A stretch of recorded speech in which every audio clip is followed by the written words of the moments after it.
ma jokka dëgg lay bayit Maam Jaara sa jëf ju rëy ji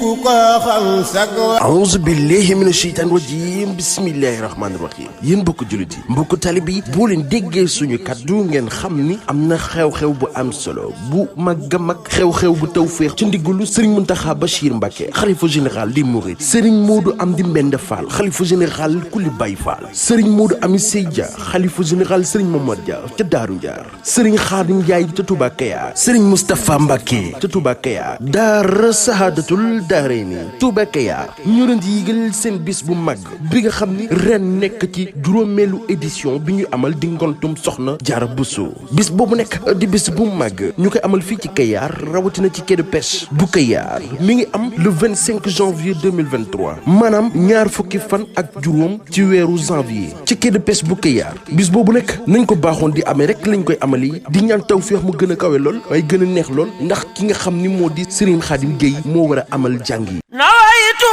naaru li Tuuba bisnihi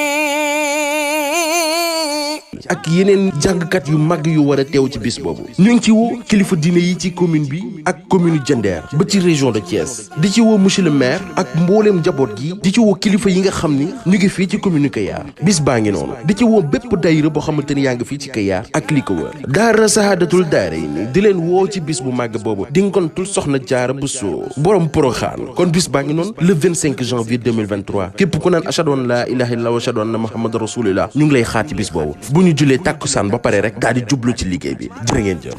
soxna Jaara Bousso